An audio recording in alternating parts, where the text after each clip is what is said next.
Bonjour à toutes, bonjour à tous. Je suis celui qui a été occupé pendant très longtemps, mais qui est enfin de retour. Je suis trouillé.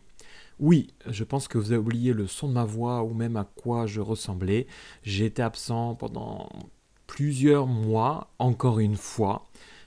Vous allez me dire, mais comment ça se fait? Eh ben, je vais vous faire la liste de toutes les explications et de toutes les excuses, bonnes ou mauvaises. La première, la plus honteuse peut-être, je voulais changer de générique parce que je m'étais dit, ah, ça fait quand même 2 ans que tu utilises le même générique, il serait temps d'en avoir un autre. Et en réalité, j'arrive pas.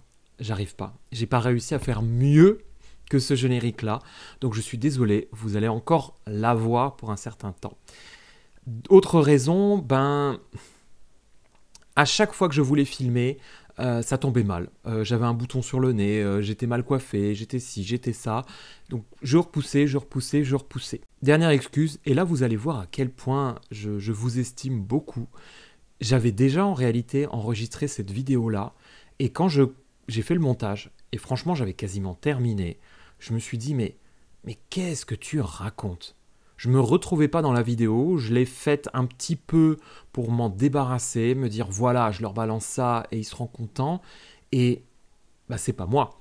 Moi, si je blablate pas pendant des heures sur un stupide bouquin, c'est pas moi, c'est pas ma chaîne, vous n'êtes pas là pour ça. Donc du coup, j'ai mis la vidéo à la poubelle et je me suis dit on va reprendre tout ça, on va attendre que le temps passe un peu, que le bouton s'enlève, qu'on aille chez le coiffeur, qu'on se rase, qu'on s'habille et puis on enregistre une vidéo. Donc je vais lancer le générique et je vais vous parler de mes lectures du mois de février, mars, avril. C'est parti.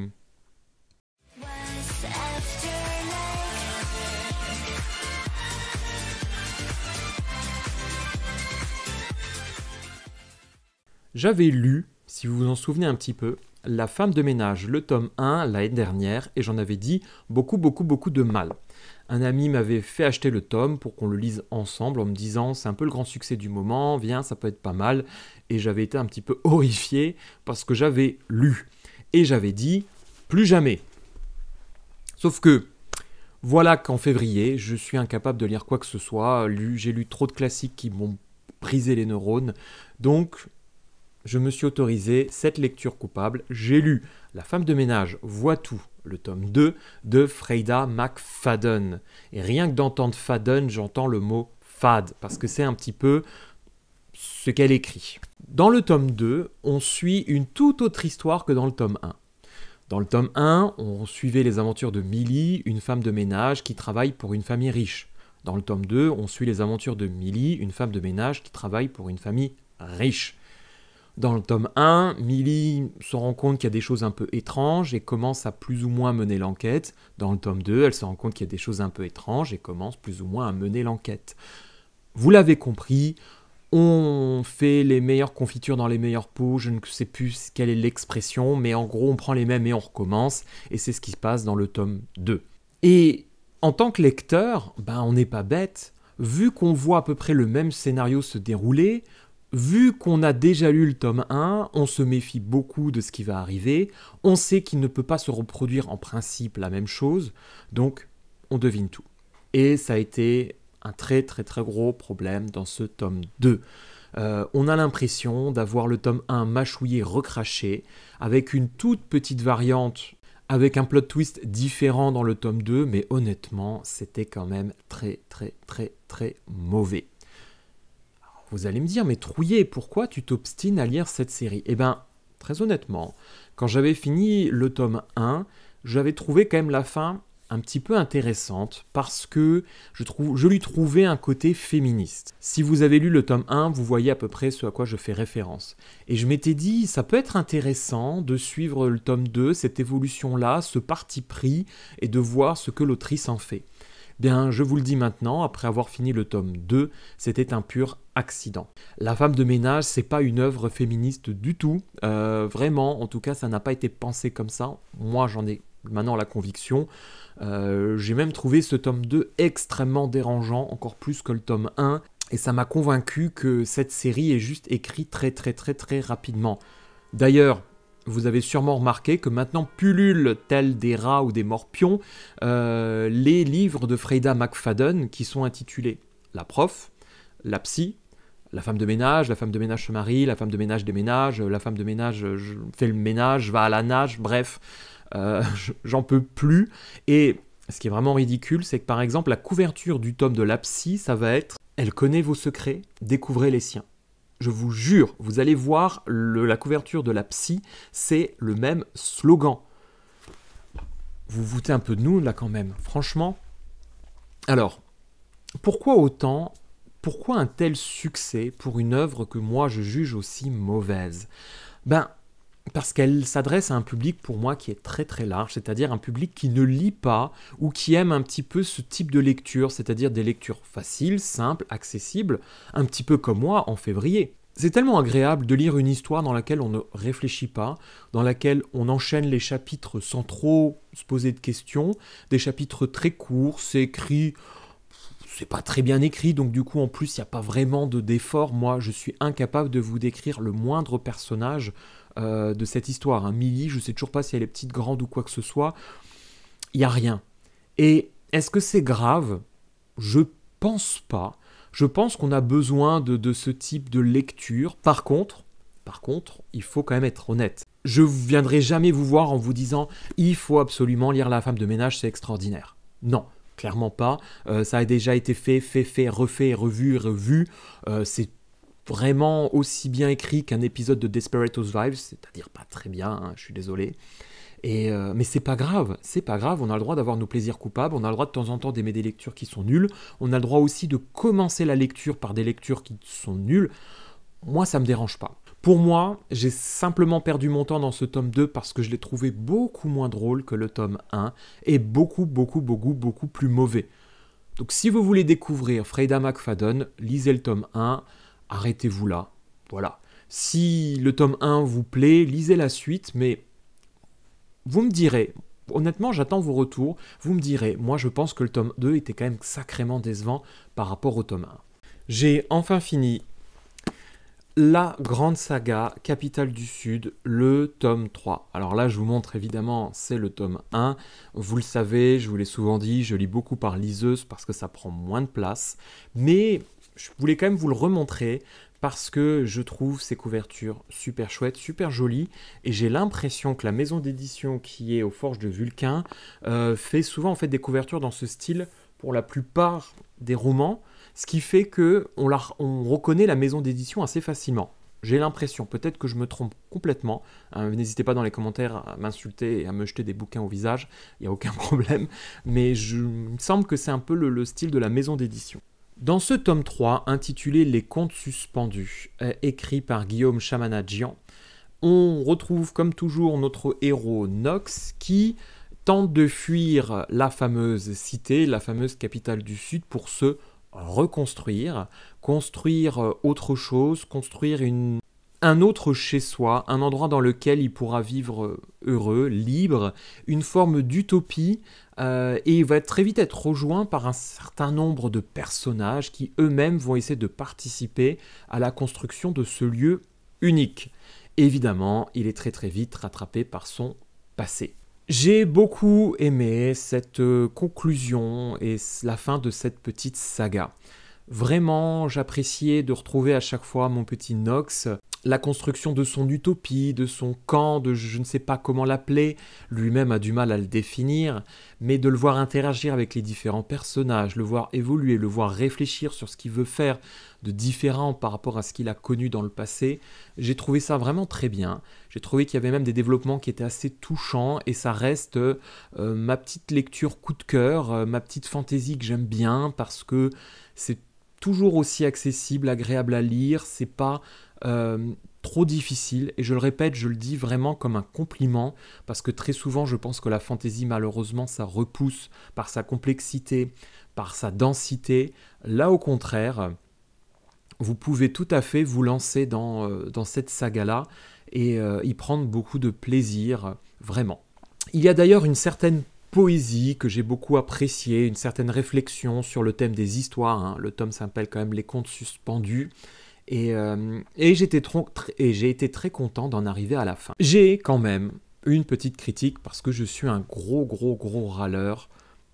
J'ai trouvé que ça manquait peut-être un peu de réponse autour du Nihilo, c'est-à-dire cet endroit mystérieux et magique, autour des pouvoirs de Nox, autour de plein de choses que je n'évoque pas parce que ce serait du spoil. Je suis un petit peu resté sur ma faim. Est-ce que ça veut dire qu'il faut que je lise aussi la fin de Capitale du Nord, tome 3 ? Probablement, on verra. Et autre déception, j'ai trouvé complètement la relation entre Nox et sa sœur jumelle Daphné sous-exploitée. Cette relation-là, je la trouvais déjà pas très développée dans les différents tomes. Or, pour moi, c'est ce qui m'intéressait le plus. Et j'ai trouvé que ce tome-là, je suis un peu resté sur ma faim. J'aurais voulu avoir plus de Daphné, mieux la comprendre, ou en tout cas, voir cette relation-là être bien plus exploitée que simplement une espèce de rapport un peu haine-amour avec un grand déséquilibre. C'est-à-dire, on voit surtout la haine de Nox pour sa sœur qu'il juge complètement tarée et ça n'allait pas au-delà. Voilà, j'aurais voulu davantage, mais ça je crois que c'est une critique que j'ai depuis le début, c'est que en gros je veux plus de pages dans cette saga que j'apprécie beaucoup. Pour moi, mais je sais qu'on n'est pas d'accord, mais c'est pas grave, je trouve quand même que Capitale du Sud est bien plus efficace que Capitale du Nord. Capitale du Nord, j'ai beaucoup souffert dans la lecture du premier tome et du deuxième tome. Je lirai le troisième parce que je veux finir et que je veux avoir une idée finale. Mais moi qui avais été un peu charmé par l'idée de ces sagas qui se croisent, finalement, je me dis que ça peut être une bonne idée si vous gardez le même auteur ou la même autrice. Parce que le style est quand même vraiment différent et moi j'ai eu beaucoup plus de difficultés avec Capitale du Nord. On termine cette vidéo avec Freya Marks, A Marvelous Light, le tome 1 de la grande saga The Last Binding, que j'ai lu en français. Je fais mon accent anglais, mais je vous rassure, en réalité, c'est du français. Et regardez-moi cette belle édition. J'adore vraiment ce qu'ils ont fait. Je vous montre la tranche. Mes amis libraires, vous avez vu comme j'ai appris de mes erreurs. Désormais, je sais que ça, c'est la tranche. La tranche, je ne sais pas pourquoi je me rajoute un accent. Mais vraiment, très jolie édition. Ça fait plaisir. Je suis peut-être un peu moins fan, pour le coup, de La Côte. Mais c'est pas très très grave. Ça reste un bel objet. Avec les éditions Brajlon qui continuent d'essayer de s'investir dans de la romance fantasy, la romantaisie. Alors je sais que beaucoup sont assez critiques vis-à-vis de cette ouverture d'esprit. Moi j'ai envie de dire que malheureusement ça marche. Ils ont eu un grand succès avec Le Pont des Tempêtes que j'ai détesté, mais bon ça c'est autre chose. Ils continuent là-dessus, et honnêtement, si ça leur permet à côté de vendre de la fantasy aussi un peu plus traditionnelle, tant mieux. C'est toujours comme ça que fonctionne une maison d'édition, avec de très gros succès, et qui font vivre en fait 90% des autres publications.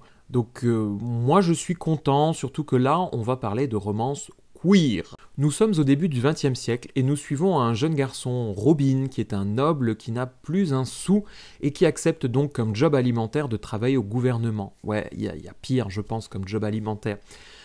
Sauf qu'avec un micmac improbable, en réalité, Robin obtient le poste de quelqu'un qui travaille pour le ministère de la magie et découvre au même moment qu'il y a de la magie. Il ne le savait pas. Il se retrouve donc empêtré dans des affaires qu'il ne comprend pas et se retrouve surtout maudit, une malédiction mortelle qui risque de le tuer tôt ou tard. Par chance, son coéquipier, le mystérieux et intellectuel Edwin, accepte de l'aider à lever cette malédiction et à comprendre et à mener cette enquête. Pourquoi Robin a été maudit ? Quel est l'objet que recherchent les malfaiteurs ? Et surtout, est-ce que les deux vont finir ensemble à la fin du tome 1 ? C'est une romance dans une ambiance un peu à la Downton Abbey, je trouve. même si j'ai vu très peu d'épisodes de Downton Abbey. Honnêtement, je suis jamais allé au bout de la saison 1, ce que je regrette un peu, parce que pourtant, je pense que c'est tout à fait mon style. Pourquoi je dis ça? Parce qu'on se retrouve dans l'Angleterre du XXe siècle, avec des problématiques assez classiques, c'est-à-dire vous avez un noble qui n'a plus d'argent, vous avez Edwin qui lui n'est pas l'héritier d'une famille, et lui, toutes ses difficultés, c'est qu'il a peu de pouvoir, c'est un magicien mais qu'il n'a très très peu de magie, donc il a un peu la honte, si vous voulez, de la famille. Il y a tout ce rapport à la terre qui est extrêmement importante. J'ai trouvé que Freya Marks invente une espèce de magie liée au domaine qui est bien trouvée, parce que c'est quelque chose d'essentiel, j'allais dire, dans la réflexion, enfin dans la dimension aristocrate de ce siècle-là. Et vous avez donc toute une partie du roman qui se passe d'ailleurs chez Edwin, puisque Edwin, pour sauver Robin, lui dit « Viens, on va fouiller dans ma bibliothèque ». Ils vont dans la très très belle demeure d'Edwin, et ils rencontrent la mère, le père, le frère, la sœur, etc., etc. Et Robin découvre davantage ce qu'est la magie. C'est une romance qui est assez mignonne, parce qu'elle repose sur un principe simple, deux opposés qui s'attirent. Robin, c'est le boxeur, littéralement, hein, c'est un casse-cou, il est dans les coups de poing, il est dans la bagarre, il est dans l'action, et vous avez Edwin qui est plus réfléchi, plus calculateur, plus manipulateur aussi, parce que il sait qu'à la fin de cette histoire, il va devoir effacer la mémoire de Robin. Robin a appris l'existence de la magie par accident.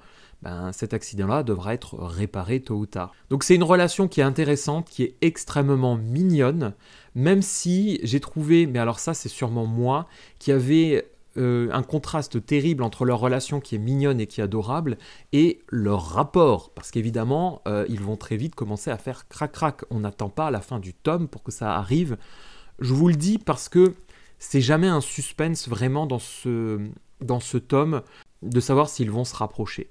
On a le point de vue de Robin, on a le point de vue d'Edwin. Toute la question, c'est de savoir quand est-ce qu'ils vont se rapprocher.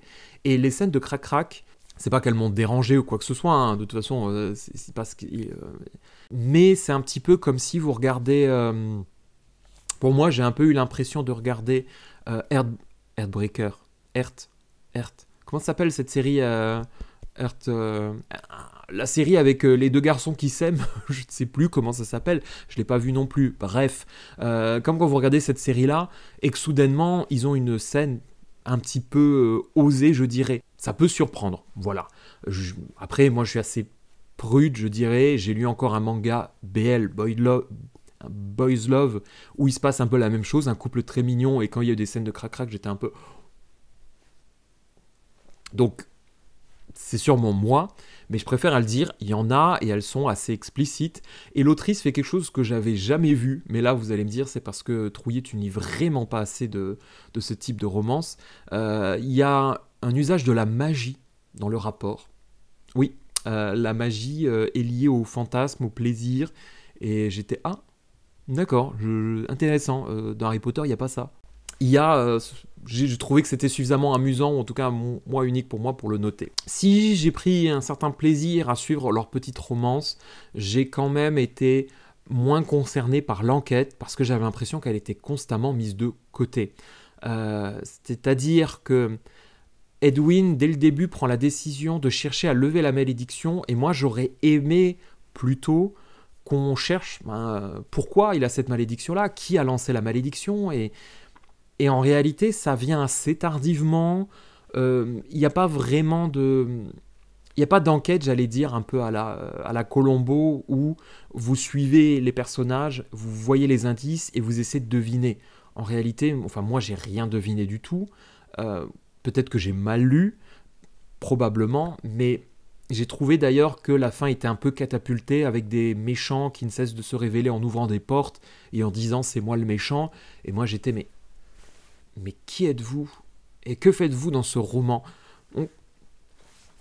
Voilà, je n'attendais pas l'enquête du siècle. C'est une petite romance très mignonne dans un univers de fantasy avec des bases assez simples. Les bases, c'est il y a de la magie qui joue sur le côté Angleterre du début du XXe siècle, et ça, j'ai trouvé que ça le faisait quand même vraiment sympa.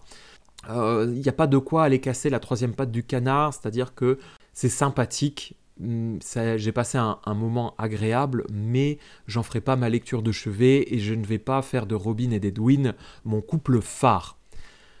D'ailleurs, ça m'a permis de mieux comprendre pourquoi Prince Captif avait autant de succès.